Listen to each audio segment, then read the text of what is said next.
So hello everyone. तो अब हम इस वीडियो में देखते हैं कि जैसे मैंने आपको एक ये क्वेश्चन दिया था पिछली वीडियो में कि सॉल्व करने को, कि write down the algorithm and pseudocode to find factorial, कि एक एल्गोरिथम और सूडोकोड बनाओ फैक्टोरियल फाइंड करने का। ठीक है, तो सबसे पहले हम एल्गोरिथम डिस्कस करते हैं कि एल्गोरिथम क्या होता है फैक्टोरियल फाइंड करने का। ठीक है, तो जैसे कि हम सबसे पहले कि जानते हैं कि स्टेप 1 के अंदर हमेशा स्टार्ट ही लिखा हुआ आता है, तो इसलिए हमने स्टेप 1 के अंदर स्टार्ट लिख दिया। ठीक है, तो उसके अंदर स्टेप 2 के अंदर हमने लिखा इनपुट टी। तो इनपुट टी लिखा मतलब कि इधर जो टी की वैल्यू है वो कुछ भी हो सकती है। ठीक है, कि अब जैसे मान लो हमने बोला कि मेरे को 10 का फैक्टोरियल बताओ, फिर मान लो मैंने बोला 12 का बताओ, फिर मैंने बोला 15 का बताओ, तो जितनी भी वैल्यूज है ये सब हम टी के अंदर पुट कर सकते हैं। ठीक है, तो इसलिए हमने इधर लिखा इनपुट टी, कि टी इधर वेरिएबल है। ठीक है, तो ये हमने इनपुट ले लिया यूजर से। ठीक है, उसके बाद फिर हमने स्टेप 3 में लिखा from value T up to 1 multiply each digit and store. इसका क्या मतलब है कि जैसे मान लो टी की वैल्यू मान लो 10 है। ठीक है, तो 10 से लेके 1 तक, 10 से लेके 1 तक हर को मल्टीप्लाई करते जाएंगे और उसकी जो वैल्यू है वो स्टोर करते जाएंगे। क्या मतलब, जैसे मान लो 10, जैसे इधर टी की वैल्यू 10 होगी मान लो। ठीक है, तो 10 multiply by 9 multiply by 8 multiply by 7 multiply by 6 multiply by 4 multiply by 3 multiply by 2 multiply by 1। ठीक है, तो 10 से 1 तक मल्टीप्लाई करते हुए उसकी जो वैल्यू है, जो उसे पूरा मल्टीप्लाई करने के बाद जो वैल्यू आएगी उसको हम स्टोर कर लेंगे। ठीक है, तो ऐसे तो निकलता है फैक्टोरियल। कि फैक्टोरियल क्या होता है कि मान लो अगर 10 का निकालना है तो 10 से लेके 1 तक मल्टीप्लाई करना है सबको, और अगर 20 का निकालना है तो 20 से लेके 1 तक मल्टीप्लाई करना है सबको। तो यही हमने इधर लिखा है।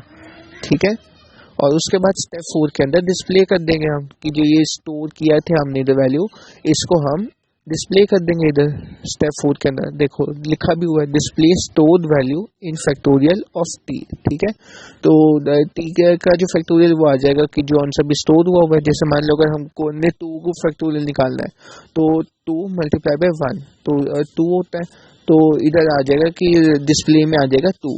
ठीक है, तो ये होता है स्टेप 4 हो गया ये। और स्टेप 5 के अंदर हमको पता ही है कि हम स्टॉप लिखते हैं, कि जो लास्ट स्टेप होता है वो हमेशा स्टॉप होता है, तो इसलिए हमने इधर स्टेप 5 में स्टॉप लिख दिया।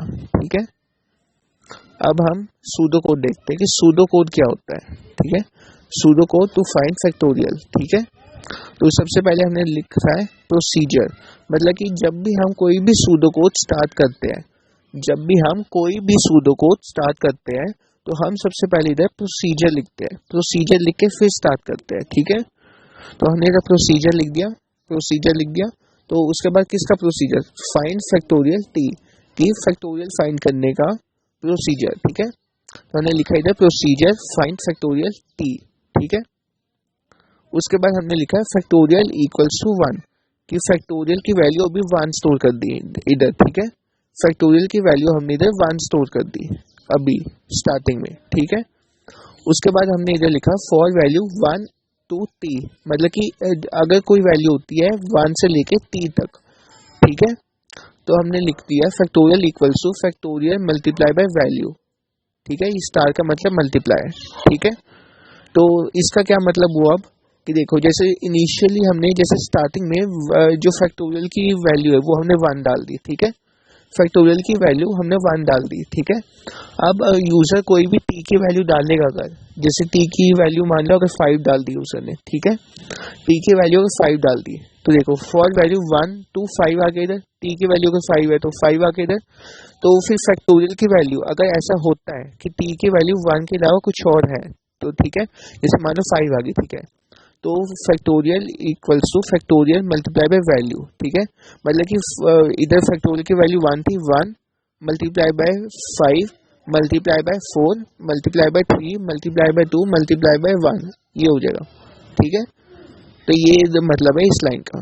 ठीक है, फिर हो जाएगा एंड 4, कि देखो इधर हमने फॉर लगाया था ना, मतलब फॉर होता है फॉर लूप, ये हम आगे डिस्कस करेंगे फॉर लूप क्या होता है। तो ये हमने इधर एंड कर दिया फॉर। ठीक है, तो इधर हमने एंड कर दिया और उसके बाद हम डिस्प्ले कर देंगे फैक्टोरियल की वैल्यू। अब देखो जैसे अगर हमने इधर इनपुट भी लिया, उसके बाद हमने कैलकुलेट भी किया, तो डिस्प्ले भी तो करेंगे ना हम।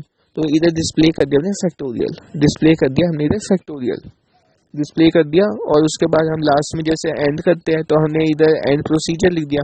इधर हमने प्रोसीजर लिखा था तो स्टार्ट हुआ था, और इधर हमने ये एंड प्रोसीजर लिख दिया तो ये एंड हो गया। ठीक है, ये आपको समझ आ गया होगा। तो अब हम नेक्स्ट वीडियो से अपना सी लैंग्वेज का स्टार्ट करेंगे। तो सबसे पहले नेक्स्ट वीडियो में हम देखेंगे कि एडवांटेजेस क्या होती है सी की। फिर उसके नेक्स्ट वीडियो में हम देखेंगे कि अपना सी हम कोडिंग करेंगे कैसे, किस सॉफ्टवेयर से कोडिंग करेंगे। तो वो सब हम डाउनलोड करेंगे, सी का कंपाइलर डाउनलोड करेंगे। तो आप बने रहिए मेरी प्लेलिस्ट के साथ। So thank you.